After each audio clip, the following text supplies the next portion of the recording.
Okay, so good evening, good afternoon, whatever you guys say. Because we do have people who are watching from Liberia, so I say good morning.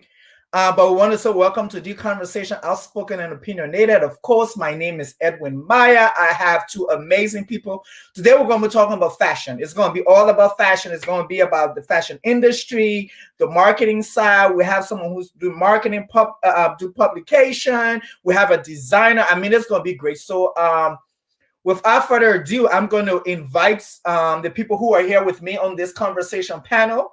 But before I go, I want to say something. I'm out there, the people who out there in the world, if you guys aren't understanding about COVID-19 is serious, just the two people who are part of this media industry, Ellen DeGeneres, today said that she do have COVID-19. She's positive.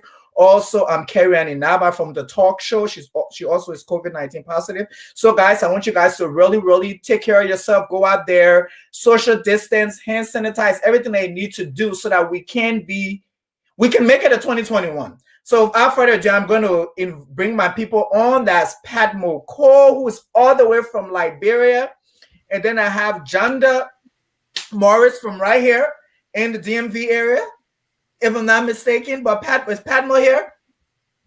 Ooh. Yeah, sure. Good, but we can't see you, so you need to show your face. I think it's a network connection. Okay. There you go. There you go. So I'm gonna tell you guys, welcome to the conversation. I am super excited to have you guys. Junda has been a fan. Like every little thing I do, I'm like, let me reach out to this. And see if she can support me any kind of way she can. You've been doing it. I really appreciate you. Padmo, it's really great to see you. I've been following you before I even reach out to you. I follow you. I'm like, this boy needs to stop with all these outfits. Like it's real serious. A woman to buy a ticket to fly to Liberia. Like seriously.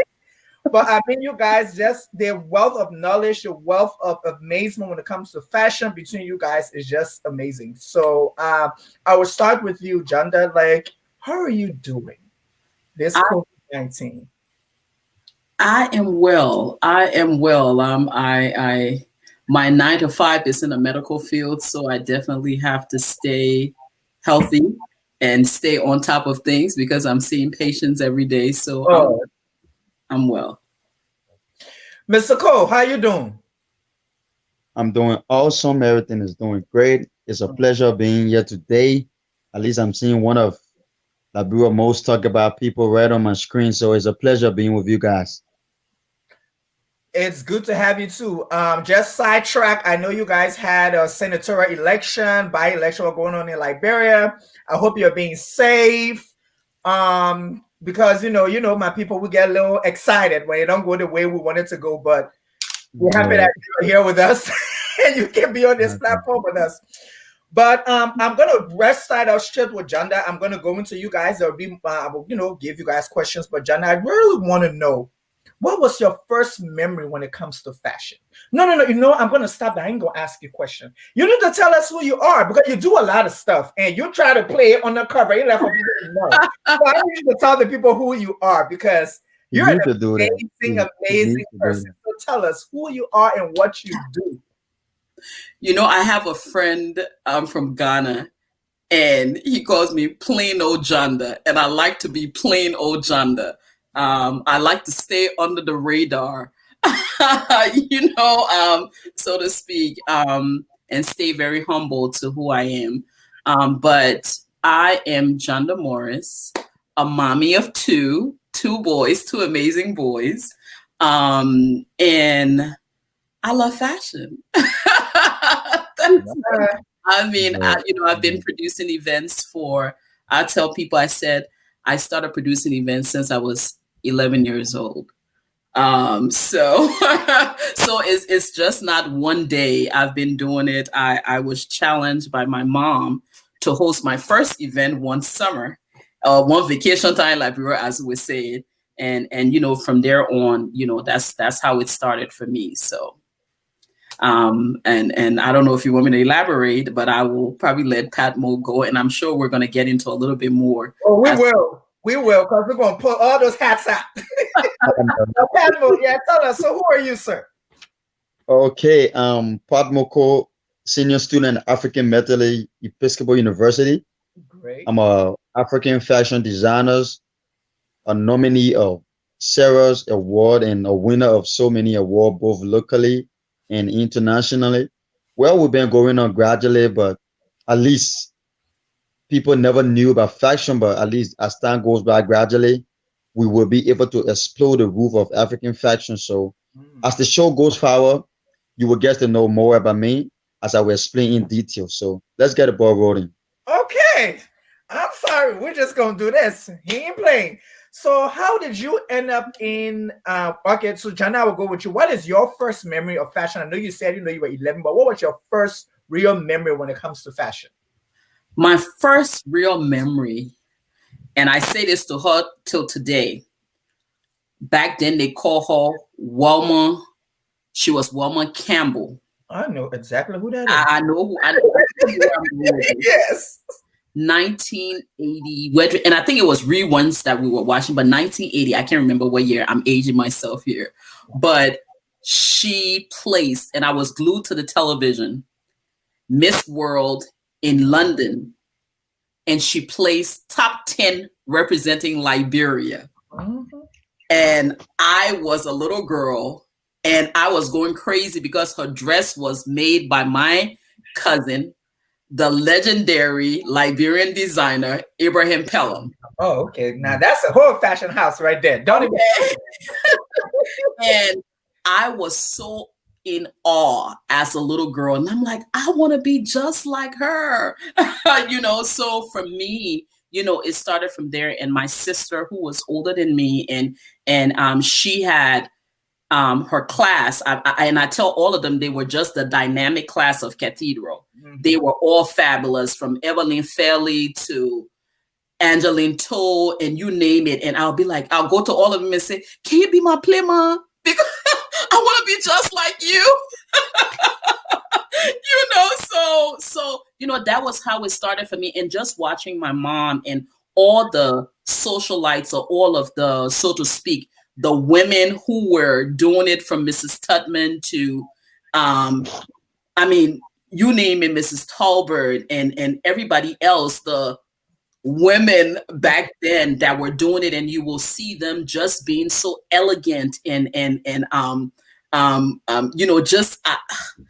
I give this thing my Auntie Pearl Baker, but she was Pearl Burnett. And she will always be so fabulous with her makeup. And as a little girl, before you really start knowing about yourself, that was one of my most horrible moments at the time, because you don't really know about yourself, and you don't know about your armpits, right? And I kind of had a little foul at the time. And I walked past her, and she's like, come here, Junda. A young lady should I think I was about like 9 years old or 10 years old at the time. And she was like, a young lady should never smell like that. Go get some lime and soda. Those memories. Yes. For that, lime and soda is my best friend. And those moments of, just the women of Liberia at that time in the 80s, and those were the women that was my inspiration for fashion, and what made me want to be elegant and want to carry myself in a presentable way as a woman, as a respectable woman. So yeah, so Padmo, you are a designer. So what was your first memory when you started to design, what your outfits, like what was your first memory of fashion? Okay. I can recall I grew up in a home that has to do with fashion. Oh, okay. My mother, she's a seamstress, but unfortunately she had a poor eyesight, so she's not sewing anymore. But she's a very, very good seamstress. And my late father, peace be with his soul, the late Moses V. Cole, he was a businessman. And I'm talking about somebody who understands all the fabric that you need to get a better outfit together. He's used to sell fabric, just all kinds of fabric, both the African cloth, the wax, the kente, just name it. All this good material that you can name, he used to sell them. So I grew up in a family that you cannot do away without getting close to or African print, getting close to or lapa, getting close to a fabric. Because if I come from school, I have to go down waterside to my late father's store to be able to help him with a business. When I come home, I do have my mother at home, of which is a seamstress. So my whole life I've been playing with the scissors. From Wow. school home, I've been playing with the scissors. So I can recall I used to have one of my uncle, he's my mother friend. We used to sew together too. So sometimes when I need something to be in my pocket, I normally go to his place and then stick by him. You know, as a kid coming up, you always go to your uncle and auntie, right? Yeah. So I stick by him just because I wanted the $10, the $20. But it came a time he started telling me that I'm not just giving you my money, you have to work for it. I said, okay. I go there, he asked me, but what really you can do for the $20? I say anything. He said, okay, put this cloth together, pack everything, put it in a bag. It started being a normal routine, normal routine. So one day I told myself, but I'm always coming to this uncle of mine asking for $5, $10. How can I get my own money? What can I do to get my own money instead of me coming back to him asking him every time? So I told him that I want to be like you, you know, as a child coming up, you want to be like everything. You want to be a pilot, you want to be a doctor. Whenever you goes around people who's in that field, you definitely want to be like them. So I told him I want to be like, okay, no problem. But you can start with me and I will start teaching you. He start teaching me gradually, start teaching me gradually. When I come home, my mother do teach me as well. So I remember my first print that I ever produced, it was 2013 when I made my first print. That was my first print that I produced on my own. It was in 2013. Wow. I That's was in high, I was okay. in high school. Yeah, it was my senior year. It was Wow. my senior year. And then I needed something to go on campus, but I never need plain shirt or white shirt. I needed something of an African print. So I told myself, let me give myself a courage. But by then, I do understand the machine already. I do Mm. understand. I know my way around. So I asked my mother to cut it up for me. And then she helped me. She cut it up for me. And then she said by me, and my self-producing. And the end result was so fabulous. It was so fantastic. When I went on campus, everybody starts to give me the round of applause. Even few friends started asked me, "Oh, where did you buy your shirt? I want some of this shirt." And I was like, "I made it." It was like, "No, you just can't make this shirt." I said, "Okay, but give me a try. Just give me your money, and then I will get some for you." I remember two friends gave me the money to produce that same identical outfit for them, just a shirt. When I came home, my mother cut it for me, and I put it together. When I carried back, they wore it, and I have an additional four customers coming to me. Wow. It was just how I got my way through around everything. And here is it now. That's amazing because I don't because when we look at your clothes, we can see it. We can see that you have the knowledge of the fabric, you have the knowledge of the cutting, you have the knowledge of styling, like you have everything together. So that's why your clothes is different. There is something different about your clothes. We know when we're looking at all the other Liberian fashion designers or even African designers, you know, there is some similar, there is some, you can connect them, but yours is very distinct. It's like your cutting and your sewing is like, I'm like, yeah, this man is going somewhere. But I won't take. I don't want to take. But fashion for me too has been like I just like it. I love it. I like it look good. I'm the person who will spend my money on whatever it takes. I don't care as long as it's gonna make me look good. So I'm really drawn to it because I think it's like, I think for me it's like it makes me feel good. And anything that makes me happy and makes me feel good, I want to be a part of it. So Junda, you came in, you were in fashion. Of course, a follower you have now, your new nail lacquer. You have a lot of things going on, but you have stayed into more of the, I would say more of like the publication. You support artists, you do fashion shows and stuff like that. But so I want to ask you, why didn't you go into the design route? Why you stay where you at? I actually went to sewing school in Liberia because one of the things that my mom did was that she said, idle mind makes a devil's workshop. So anything creative was what I had to do. Vacation time. She didn't get what I was doing. I had to be creative. So I went to Louis Nelson. At the time, it was in Painesville, right by where Chris Onanaga now has Cool FM, not far from there. And I went to sewing school there with Choma Amagashi, and there were several of us that went to that sewing school. So I do have an idea of sewing. I do have an idea of cutting, but I'm a talker. So I'm more on the business side of talking. So when I landed my first job at 18 years old as a store manager for Fashion Bug. And it went on from there. I was the youngest in the company, their first ever 18-year-old store manager, producing, having $1 million store, and working from there. And then I got recruited. From there, I got recruited by J. Riggins. J. Riggins was a men's clothing store. They're no longer around. And they came looking for me. They said they had heard about me. My numbers were great. And they came recruiting me.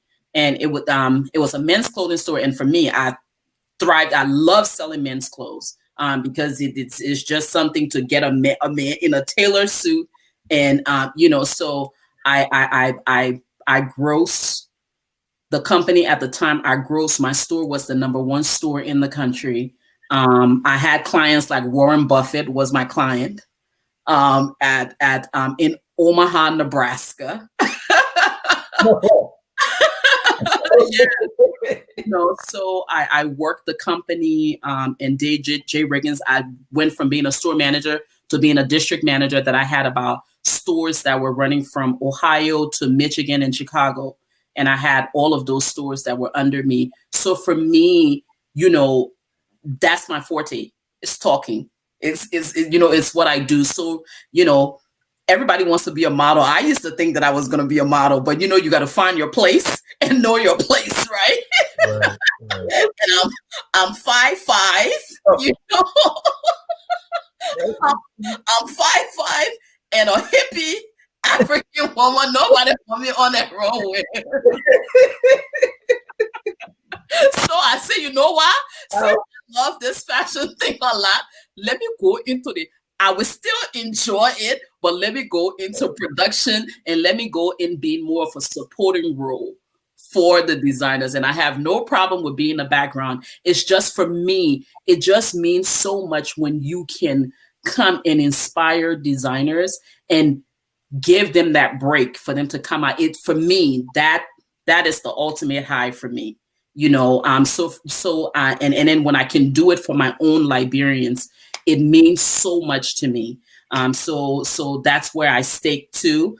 Obviously I don't just do it for Liberians. I do it for everybody else. And the goal and the mission of what I do is I tell people, I said my Pan-Africanness is because the world, the globe now is where it's all one melting pot with the with the internet age. So if we can get the Pan-Africanness of African designers, there's 52 countries in Africa, and we should be marketing to each other. And that's the goal. That's the mission. That's the vision, and that's the only way I think that we can stride in Africa, because, I'm not knocking the Gucci. I'm not knocking the Prada, but I mean, we got, Pat McCool. We should be calling these names and these designers on a first name basis and knowing them. And if we're marketing to each other in the 53 countries in Africa, do you know how powerful we can be? So for me, that is my life mission. And that, and some people think that I'm crazy, but I said, hey, there's a method to this madness. I'm telling you, it might not yield money right now, because for me, it's not about the money. I tell people, I said the relationships that you build with people around, when I got a call today, and it was so refreshing. It was this morning, and somebody said to me, I'm the owner of What's Up TV. He said, Junda, you're not even on the continent, but everywhere you go, somebody knows Junda. And I was like, okay, you know what? I'm doing something right, because that means I'm making an impact in somebody's life. And for me, hey, if I drop and die today, I know I've done it. So. Amazing, amazing. And that's so true because we see Runway Ghana, we see Runway, and I'm like, okay, let me go. But she's in the States. How's she running that runway stuff in Ghana? And I'm like, oh, okay. Question I've been asking myself. It's the life, it's Question good I've been life asking runs. myself. But that is so true. I think you are touching a lot of people, and I think it's amazing how the fashion industry right now, especially for Liberia, is being crafted. Because when we look at people like Monsio, you got Padmo Cole, you got all the other designers, Crystal Weah, and all these people who, and you look at that, you're like, this is from Liberia. Because like you meet other people, you be like, oh, I'm from Liberia, and they're like, oh, okay, and be like, oh no. This was made in Liberia. Like someone in Liberia made this. But now let's just go over to Padmo because he's the designer here, so I just want to pick his brain. But how you describe your brand Padmo. How you describe your brand. First of all, I'm the kind of person who want to go out every day and don't just have a bad day. Never to be caught undressed. That's the first thing I put in the back of my mind. Yeah, we can see that on Instagram. We can see. You killing it. Yeah. No comment. Oh, he kills it. He kills it. Like hands down. There is no bad day on Instagram. That's a round of applause. I do appreciate it. But again, right? I've always made myself understand that fashion is an humble that represents your day-to-day appearance. Ooh. Fashion is 100% humble. No matter where you go, no matter who you meet, the first thing an individual does when they meet you is to have a pictorial view of you, be the representation of your breath, how you smell, how you look. All these things is a conglomeration of fashion. It doesn't have to be only the clothes. So Africana Design is a brand that waiting and ready to design its customer in the simplest, in a cool way. I'm trying to say that this is a brand that I want to, this is a brand that I'm building up because I haven't reached my peak yet. I'm still on the journey. This is just a foundation for me. But this is a brand I want to present out to the world that you don't have to be going for a wedding or big occasion before you have a total representation of yourself. For every time you walk out of your house, you have to look great, you have to look amazing. That's why you see everything Africana produce is 100% ready to wear, be it for even just anywhere you can take it out. So my representation of my brand is to be able to style, especially men, because nowadays we have more seamstress around. Most often people within designing field in Africa, 80% are women. So we have to have a specific mind of designers or tailor to be able to design men, because most often people have the mentality that, African have the mentality that I can just wear my jeans and just walk out of the house. But it's not like that no more. Whenever a man go out there, you have to have a total representation of yourself. You have to look good from your toes all the way down to all the way up to your haircut. So Africana Design bring out the best and simplest way that its customers should be able to represent themselves out there totally. Man, you just give us a whole lecture of how we supposed to look. And the way you're saying it, I would say I know I'm older than you, but exactly what you said is basically you ought to. How old you are? Don't see me like that. I'm kind of old. But what he's saying is, I remember my mom growing up, and you're a young kid, just want to show up a t-shirt. And she said, where are you going? I'm going to, no, you're not. You don't know who you're going to meet. You don't know who's going to be there. So you need to she said, when you're leaving my house, you're representing my house. And so you don't need to have on the labels, but you need to be dressed accordingly. So whether it's a t-shirt or jeans, your t-shirt needs to be iron, it needs to be neat, you need to have a good haircut and all that kind of stuff. Me having dressed, my mom wants to die. Where are you? Liberian people. I said, look, I know that. I am way out of the house and I am living me. and this makes me feel good. But what you said is evidence of who you are as a person, because what you're saying match exactly what your social media looks like. Because a lot of us, our social media and who we are doesn't match. But now what you say matches your social media, because of course you come out, and as a fashion designer, I think yes, you should look good, you should look presentable. And then also people forget, like you said, fashion is not just what you're wearing, but it's a whole embodiment. It's everything. For the ladies, it's from the hair to the makeup to the jewelry, the styling, everything falls down into that. So Junda, I just want to talk about Runway Liberia, Runway Ghana, Runway. I just keep on adding the countries. Runway Liberia was birth. And I don't know what happened to Patmore. It looks like we lost him, but we can just go. Runway Liberia was birth with me. I was working Klee at the time. I started doing modeling competitions. Yeah? And I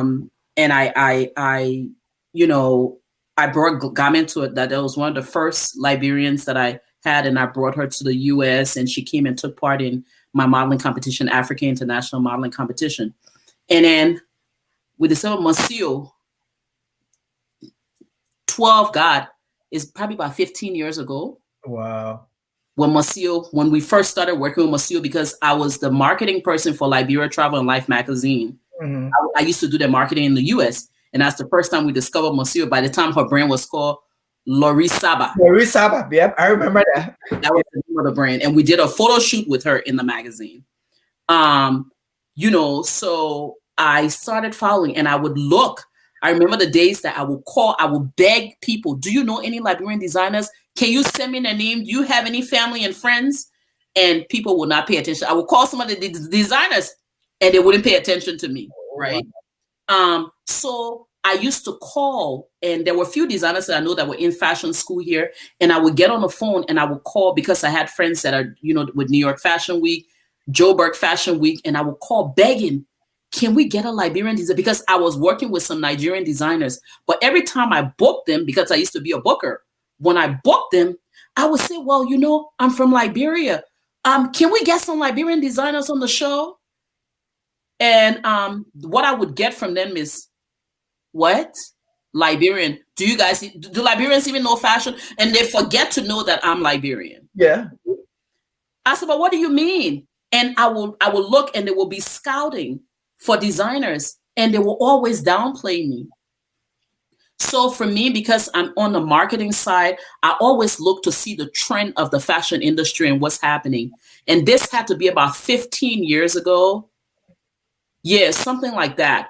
When I saw the trend, the projection of the African fashion industry, and they were saying at the time, they were projecting that it was going to be $6.3 billion. That's what they were projecting the African fashion industry to be, right? Wow. But the countries that were included was Nigeria, Ghana, South Africa, Kenya, and few of the Francophone countries. And here I am as a Liberian, I'm sitting, and these people are talking, and I'm like, so what about Liberia? And it was like, well, what about Liberia? Mm-hmm. And so that, because, I don't like anybody to tell me no. I don't take no easily. Liberian. So I'm like, okay, so what? I said, okay, so you know what? I'm going to immerse myself into this and know what we need to do.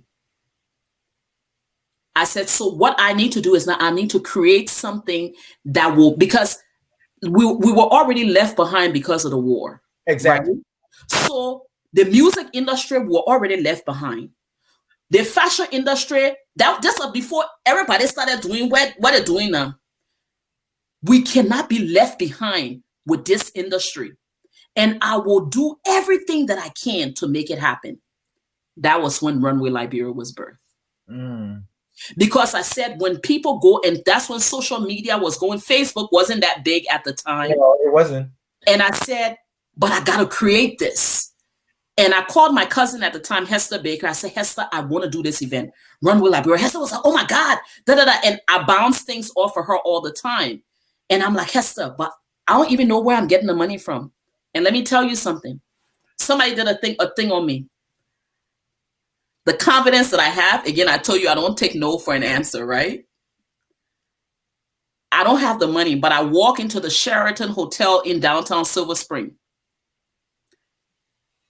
My heels on, makeup banging, and I'm like, I want to rent this place for my events.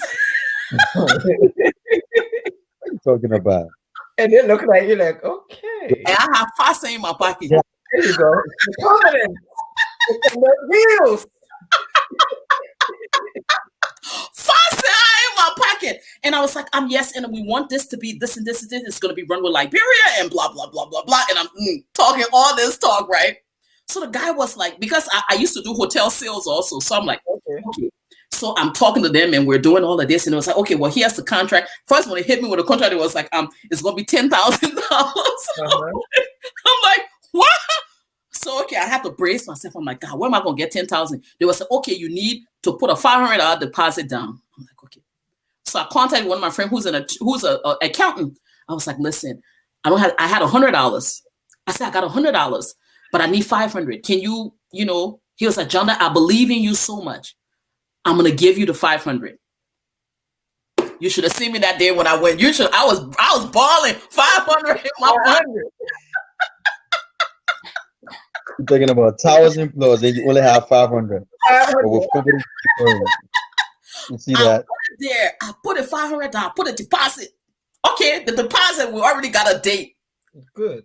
Then I started Francois Jabert, wherever he is in this world, bless his soul. Because I got on the phone. He was the marketing director for Lone Star at the time, MTN. That's when MTN had just bought over Lone Star. Okay. Ellen Johnson was just going to her second term, I think. And Lone Star was just coming into the market. Okay. He was a South African guy. So he understood fashion and how you call it. And at the time, because they were coming into the market, they knew a lot of Liberians were going to be going back home. So they wanted to align themselves with an event that could attract Liberians so they could promote their brand to say, use Lone Star when you come to Liberia. All I had to hear was that. I said, okay, my sales pitch is on. I got on the phone with him and I was like, Francois, da, da, da, da, da, and we need to do this. It would be great for the brand, blah, blah, blah, all the talk, right? Francois is like, Junda, say no more. We'll sponsor for $11,000. Whoa. They had never seen me before. Okay, in their life. Just a phone conversation. And we locked the deal for the $11,000. But again, Francois left. Now, Liberians took over. We got it. I know. Okay. Say no more. All right. And it was like, why does she need that money? So then I had to threaten him to let him know who I was. That, do you want me to do an article on you guys on BBC? Because I have a contract here that says you guys are going to do this. So you will deliver on what you said. Because you guys have a social responsibility. But anyway, long story short, they didn't want to do it. So I had to push the event back. So I said, I'm not pushing the event again. We're going to do this event. And at the time, Nathaniel Barnes was the ambassador at the embassy. And his wife, Dawn, was really in support of me. And Dawn was there. And I again, with that 11th, I said, if I use the 11,000, I don't got money to do anything else. So, but anyway, long story short, all of that money went into there. But because of who I am, so I started tackling people in the fashion industry. I contacted a shoe company out in LA.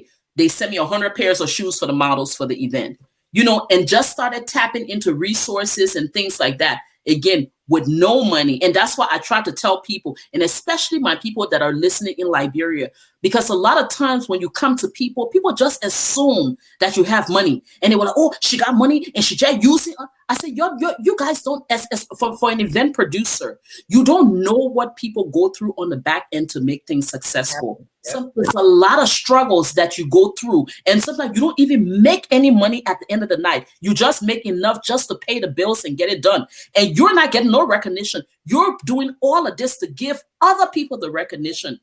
So for me, when people downplay it or they try to make it seem that, oh, she's not doing anything, oh, she does, I say, you don't understand, because for me, I don't get it. It's you guys that we're doing it for, to help. I mean, this thing is not easy. Event planning is not easy, because trust me, I'm not going to debt. I know, trust me. I have had my experience. Yeah, I've had my experience with planning events and dealing with people of African descent, I would say it that way, who expect miracles but don't want to deliver for the miracles.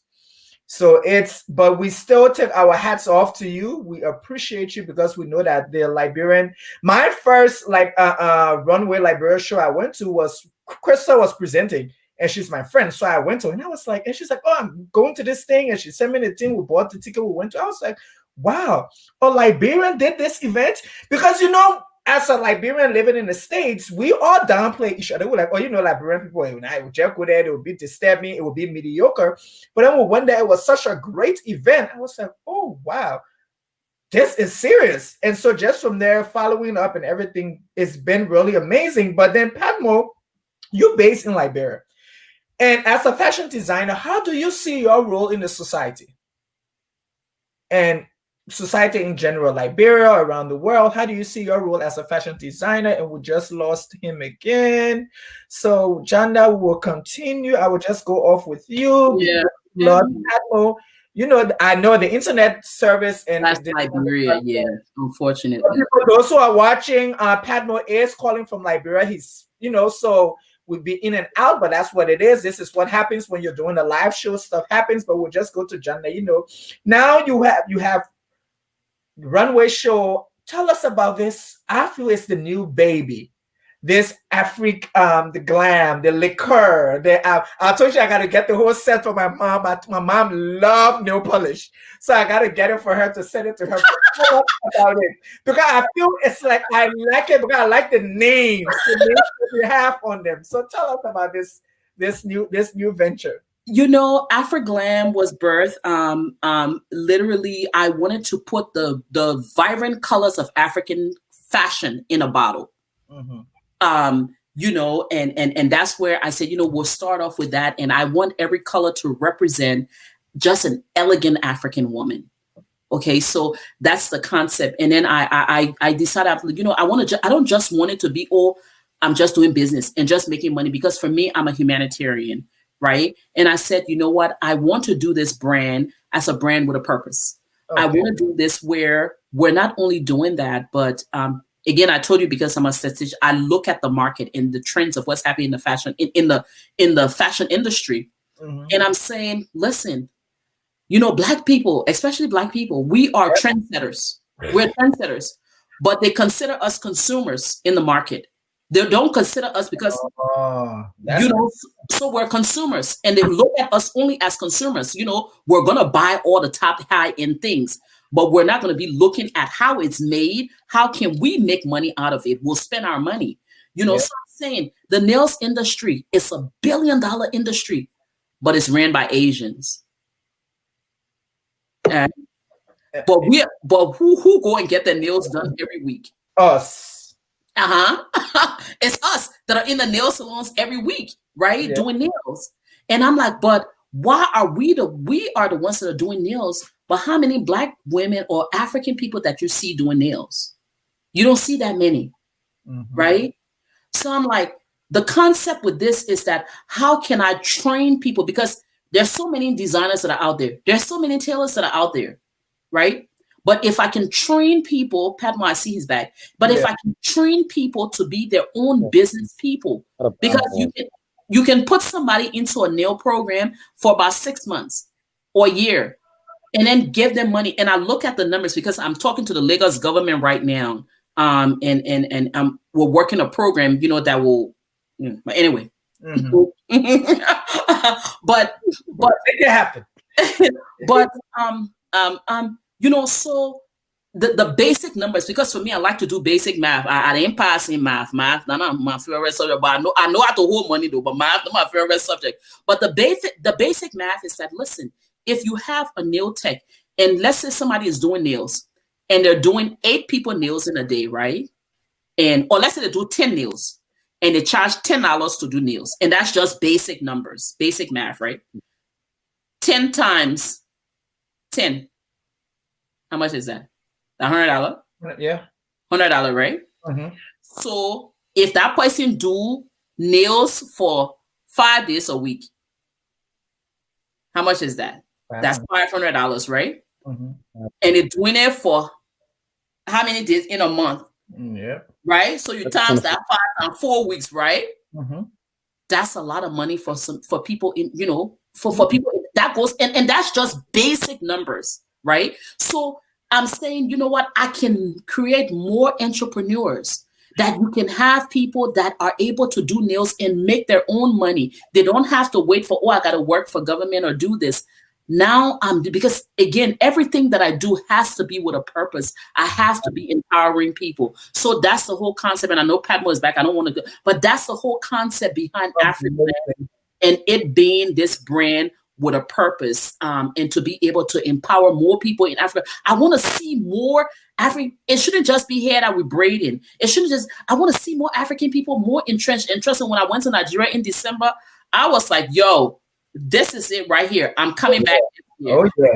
I was at a beauty show, and yo, I'm telling you, it was just wow. I'm sitting there like, you got to be kidding me. Okay, Nigeria, I'm launching something here next week. Here I go, by the grace of God. Hopefully, I can get out of the US next week, Wednesday. Be in Lagos. You'll be in Lagos.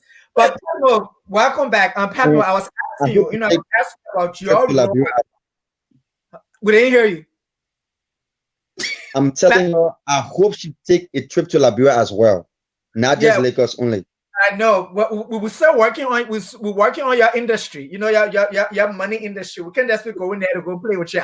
We need some money to come out of there. I was asking you, man, what's your role right now? You know, as a fashion designer in Liberia, you're making amazing garments. What's your role? Where do you see your role in society? I would definitely tell you that first thing, we as a designer in Liberia, we have to have a great cause. We have to build a mentality that we need to come up with a print that will be able to represent our in and out of Liberia. As Jonah said first, we need to start within the 53 countries in Africa and all borders beyond. But before that can happen, you need to have a look, a total look. You see, I have a whenever sees a judge, I think breaking up. We're losing you. No, I'm here. Okay, good now. Okay, good. So we as African designer, we need to come up with a complete look, not just Africa, because other countries like Ghana have brand itself, and then they do have the that identical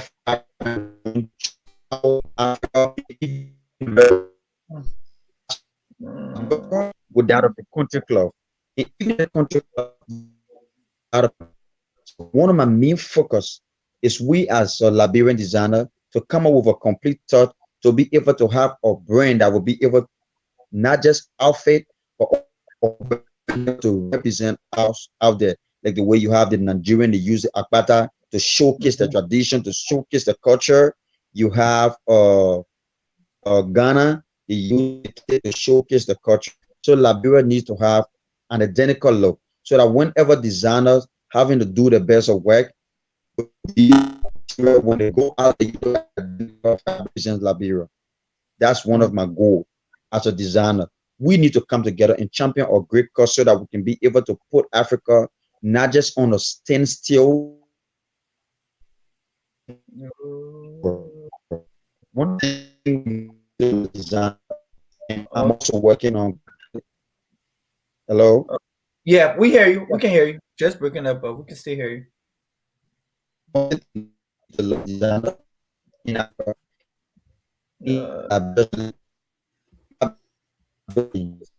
Yeah, you're breaking up. We're kind of losing you in between. You can hear me? Yes, I'm hearing you. You know, Oh, we have a bad network. We have a bad network in Liberia. You better now. I don't know. It's like you're in and out, but we kind of get the concept of, you know, build. I think the fact that you're talking about, you know, building, creating, basically create. I think I like what you said, but one thing I need to focus. I know there was a designer in Liberia where she used the African cloth. I don't mind. You know where? That's her name. Yes, and she really used exactly. She really used the country cloth a lot in all her aesthetics and stuff like that. So once you see her product, you know exactly who it is. So I like the fact that Let me chime in. Let me chime in because I went at him one time because obviously we know that he's an amazing designer. Amazing, absolutely amazing. But I got on him one time. The outfit was fabulous, but he used kente. Oh, with this. And our two vests. I was like, this. Why you use kente? You know, and nothing against the Ghanaian, but Ghanaians have branded themselves. Yes. And I said to you, you know, you are this, especially because you're doing men's stuff. Because there's not too many Liberian designers that focus on men fashion. So with you doing men fashion and the way that you're going, how dare you use Kintego? You see, that's one of the biggest problems. That's one of our biggest problem, right? That's one of our biggest problem. Designers in Liberia do not understand or know that artists, right? Everybody just get up and just do anything. You have to master your craft. That's one thing you have to do. You have to master your craft. For every brand and for every fashion house in Liberia, if you do have a specific material or fabric that your other designers know that this identical max represents you, you will definitely focus on that and try to push it out more. But you cannot be a fashion house and then you do not have a specific look that people can see out there and say, this identical design was done by the person. This identical work was done by the person. That is one thing we have, we Liberian designer, we very bad at. Everybody just go ahead and then. I mean, let's just put it. Because me, I can talk. The thing about it, nobody here can fade my mouth. We're copycats, and one of the things Pat Moore was very distinct on what he did with stripes.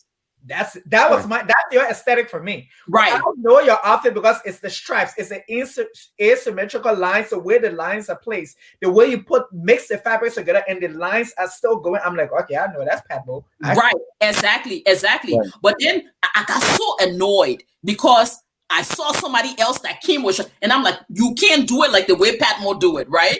Find your aesthetic. Yeah. You said I have written I used to do blogs and I did a whole blog on that about designers having an aesthetic. When you go into a Gucci store, you know Gucci. You go into a Fendi store, you know it's the Fendi house. Same thing with every other design. You go into the store. So when I want to purchase something, like, you know, like my mom loved Monsio. She would buy Monsio. So, but she's like, I like the way she makes colors. Her colors make sure really nice. And that's my mom. That's what she likes. She likes the colors. So she used to go to Nigeria and places like that to make her clothes. She's like, I'm messing with the Liberian tailor. I thought I can't spoil my fabric. But now she found somewhere where somebody makes colors really nice. It worked for her and everything. They really cater toward the person, the way the person styled. She's like, they will tell me, no, you know, don't wear that. Oh my, you know, that won't really look nice on you. This will look nice. And they really cater to that. And so like when I look on your Instagram and I see your feed, I'm like, he has a mark. He has an aesthetic. This is his design. You will know. And so, just for us speaking, coming from a Liberian perspective, I want to focus a little bit on styling and designing, because I think that's an issue in Liberia. We have amazing designers, but we have some horrible styling. Like, you see some people, I'm like, I've been seeing them on Instagram. They are the Liberian celebrities. I'm like, you came out of your house with that. You say what now? I'm like, the designer gave you the outfit. Now find somebody to style you, or go back to the designer and say, you made this outfit for me. What do you think I can wear with it? What are the colors? How do I do my hair? Because I mean, like, I seen somebody one time with this amazing dress, and she had all these things on, but then she put this big earring, the big hair, all the makeup. I'm like, girl, you don't mess up the whole design of the dress, because we don't even know which one to look at. We're confused. So I'm like, and honestly speaking, a designer is quite different from a stylist. It is. It is. 100%. People Tell you for don't sure. understand that. People don't understand it. In Liberia, what really suffer us, everybody have the mentality that I don't have to go to a stylist to make me look good. I can do it all by myself. And sometimes it doesn't work like that. Trust me, for every occasion, there should be a special outfit that needs to go there. Thank you. Every occasion, you cannot be going to a pool party and wear a coat suit with a tie and a bow and a suspender. It doesn't work like that. So you should understand that. They wore shorts with a coat, so they wore shorts, so it works. I'm just saying. As a stylist, one thing you should pay attention to, you pay attention to body language, and you pay attention to confidentiality, right? I'm trying to make you understand that certain person will not wear certain things. You have to understand that a person should feel confident in certain things before you put it on them. Yes. So you can start an individual. You have to make that person understand, or you have to ask that person, what do you feel comfortable wearing? And the person tells you, I love to wear a Timberland. And then if you want to style him by giving him a Timberland, you should do something different from the regular Timberland that you were giving. I'm just using that as a scenario. Like you. If people like to tie your hair, and then if you need a stylist to style you for an occasion, he don't just need to put the regular hairband around your hair or hair wrap. You have to do something amazing because it's an occasion that you're going for. So a stylist should be able to. Oh, he was giving us some good knowledge. I know. Internet. This was so good, but hope he come back. But I mean, this everything he's saying, it's so true, because I feel it's like styling, people really don't respect styling. No, they don't. You know, they don't. They don't. And I mean, I remember when at one time I put out there, I was like, I want to know who the Liberian stylists are that are out there. And I hope he comes back on, because even though he's a designer, but he's also a great stylist. You can see it. You can see the way he put everything together. He's a great, because for instance, I don't know, and I started calling it out from the time I saw the video. I started calling it out. Kpankpami, he was the one that did all the set design for Kpankpami. Wow. I don't know if you know that he designed it from beginning. Even the thing that they were dancing in, he designed that whole thing that they were dancing in. He came up with the aesthetics to do the and he said they put it all together. They bought the how you call it, the thing for the thing, and they put the old Mercedes Benz on that black and white thing. So even with that, the concept of artists doing music video and finding a stylist to say, style me for my music video, all of that comes into play with fashion. It all has to come together. And what I tell people in Liberia, and from the time I created Liberia Fashion Marketing, I said, fashion is not just being a designer. There's so many things that goes with fashion. You got your makeup artist, you got your hairstylist, then you got your stylist, then you have your design. Like, there's so many things. You got your shoemaker, you got your there's so many things that come together that makes that outfit go together. But we're starting to come into it because my eyes were really open when I saw the Liberian Music Award the other day. Yeah. I was like, okay. I see a lot of, there was a lot of fashion faux pas that would I'm like, yeah, like left your house like that. You're right. Some people look. There was this group of girls. Their dresses and their makeup and everything was on point. I was like, they don't even look like they're in Liberia. Exactly. I was like, yo, they have this group of guys that are in Painesville, and they call them Painesville gents. Yes, I saw them. And they are just all the time they get out of the house, they are always fabulous. And I'm like, yo, that's what I'm talking about. So people are now, it's a process, but I think they're now starting to get themselves into it. You know, is he calling back? No, he's not calling back. Okay.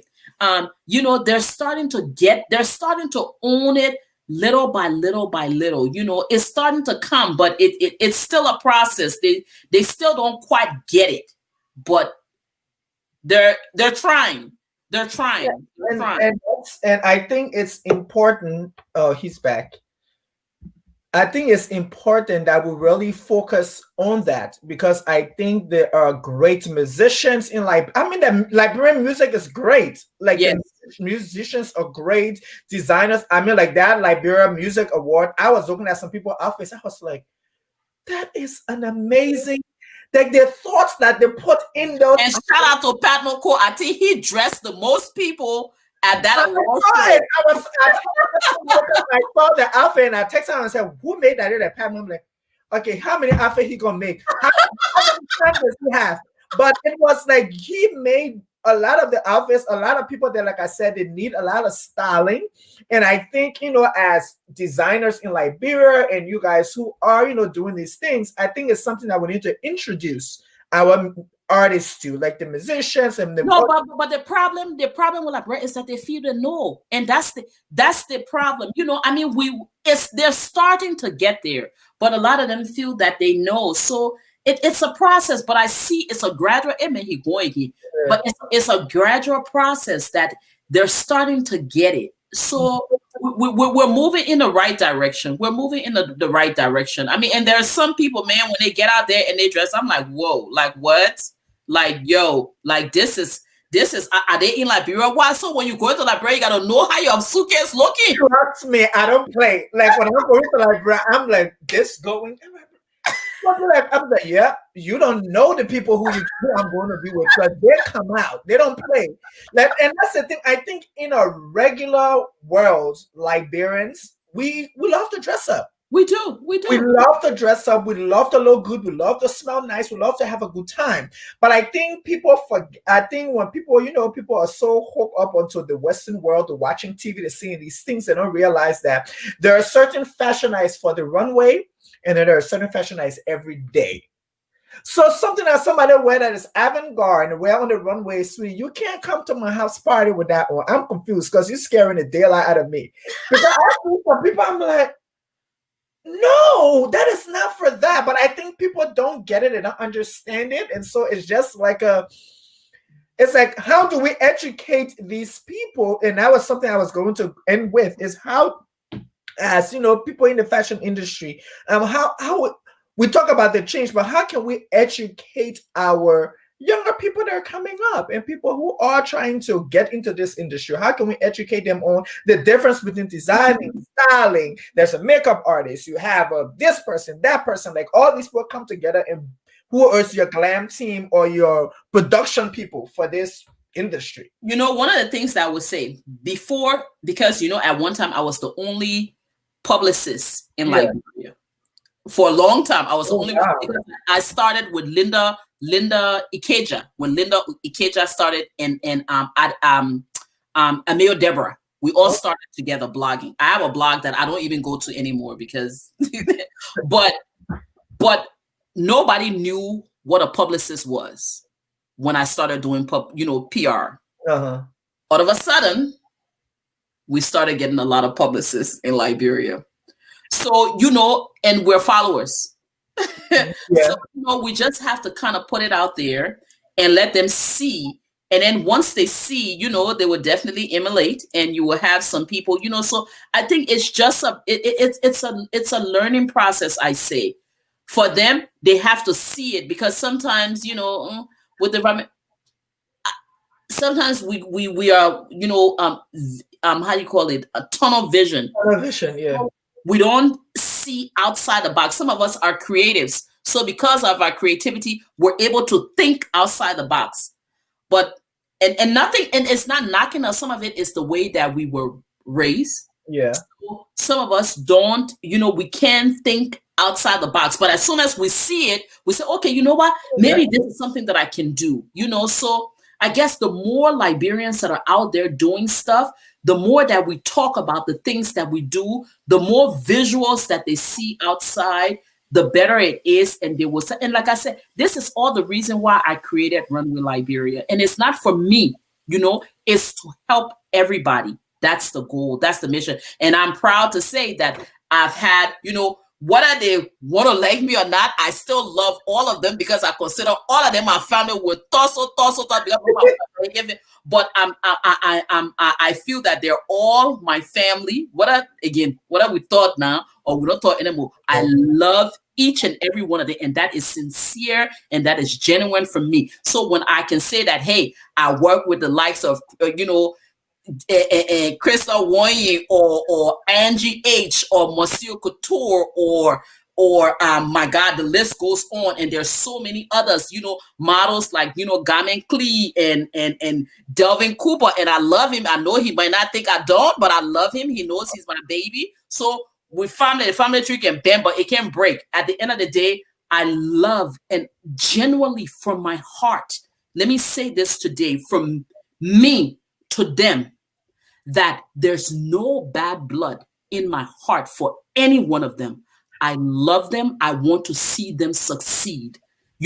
This backbiting that we all, we need to stop it in order for us to grow, right?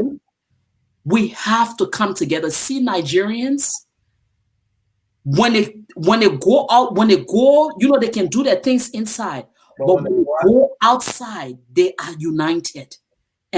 So for us to grow in what you're talking about, you got to respect, number one, the people who were there for you before. Because when you don't do it, you won't understand why you keep going and you can't find success. I appreciate you today.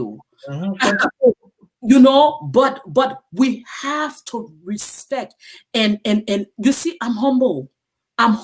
If somebody do something for me, I would never stop telling them thank you. That's the point. When I went to go and do Runway Liberia, I wasn't working in Liberia. I wasn't working, and I'm going to make a confession today. I wasn't working. I didn't have a job. All right. But I went there to do something for my people. Okay. Somebody that didn't know me, but because they see what I do all the way from Nigeria, and it's not to say, oh, this person is a boyfriend or anything, nothing. But somebody that truly believed in me. I didn't have any money. I got to Liberia. I'm sitting and struggling. I said, I don't have any money. He said, Junda, you know what? I'm sending a crew. He sent a camera crew. And this is somebody who is one of the richest guys in Nigeria. Don't have no business interest in Liberia. Who care less about Liberia, right? But only because he sees my passion in what I'm doing to help my country. He sent $2,000, flew a crew in to come and cover the event, right? It didn't help me. I didn't make any money. Yeah. But at the end of the day, it was to bring everybody out. So one thing that I will say as we talk here today, Edwin, we have to respect people for who they are, right? And we have to support people. I'm not saying that I want to be the only person that's doing fashion. No. If somebody else is doing an event and they pick up the phone and they call me and I can help, I will help them. Okay? But we don't have to be fighting with each other. You don't have to hide here to say you're doing an event, or oh, I want to sabotage your event, so I will do it on the same day that you're doing it. We're not serving a purpose because we're not going to get nowhere. So I plead with each and every creative that is out there. There's a big pot for everybody. There's a big pot. We all can do it. But we have to come on one accord and support each other. I'm begging of you guys, because I can sit today and say, you know what? I'm done with Liberia. I don't have to do nothing Liberia. I can go and sit down in Ghana. I can go and sit down in Sierra Leone. I can go and sit down in Guinea. People respect me all over Africa. But at the end of the day, Liberia is home. Yep. And we do it because of the love of our country, and this is where we were born. So, like I said, we can sit down outside and we can be just as successful. But if we don't do it for ourselves, nobody will do it for us.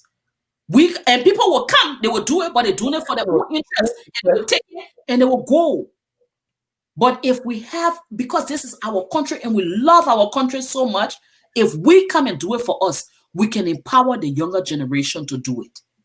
Because what they see us do is what they're going to emulate.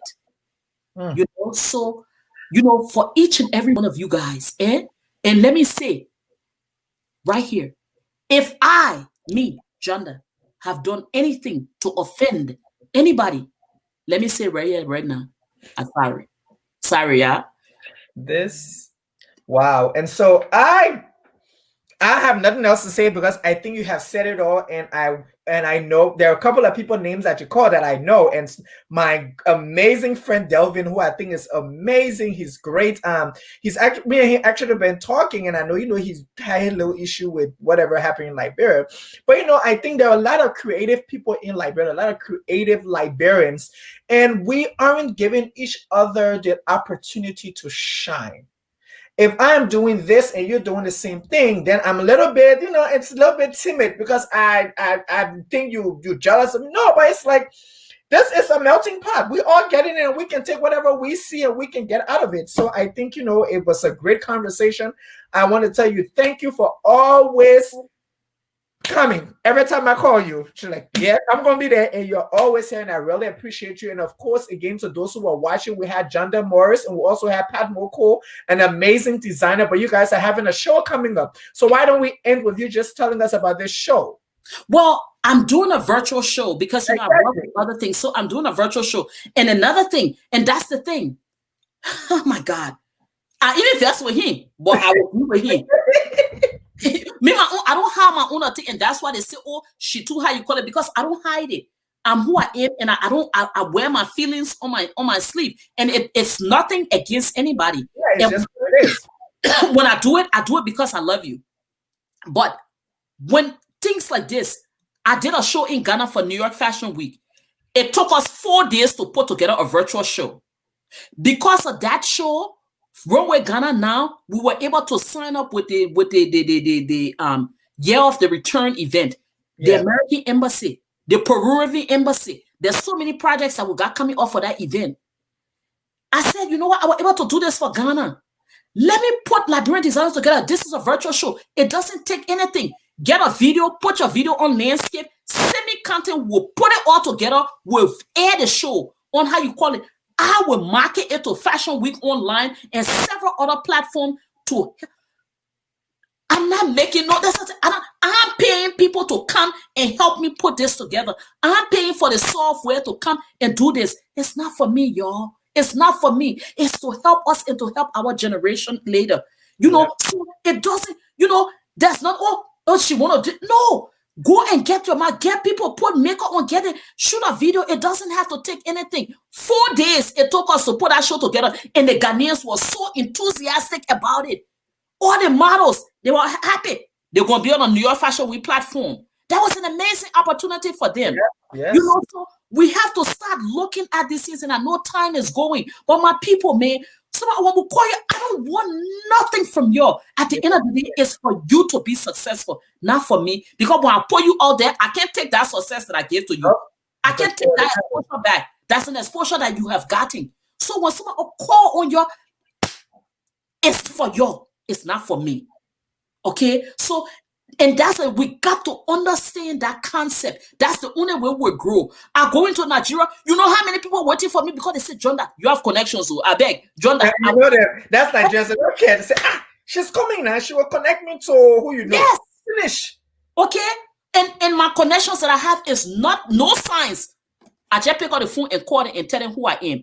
They can either tell me yes or tell me no. And when they tell me no, guess what? I will continue calling until they tell me yes. And that's how you win people over, because they say, God, this person is very persistent. Even though I told them no, they still keep on calling me. And that's how you get through to people. So there's no magic in what I do. And there's no need for nobody to be jealous of me or what I do. Because God said no, I even got no money. But we on the hustle. They say you gotta fake it till you make it out. That's it. And we're gonna fake it until we make it. But as we come to the end of this amazing show with Junda Morris and Padmo Cole, I want to say thank you to both of you guys. Padmo is not here, but I want to say thank you to Junda again. This was The Conversation, Outspoken and Opinionated. This is our second to the last show of the season. And we are just going to kill it and do it. But hey, guys, this was the fashion. We had the runway, of course, Ms. Junda Morris. We had designer Padmo Cole come in here and he gave us some great information. I mean, his knowledge of the fashion industry is amazing. And so, guys, those who are watching, we say thank you again. We say tune in next week, Thursday, 7 o'clock. See you. Everybody have a good time. Bye-bye. Bye.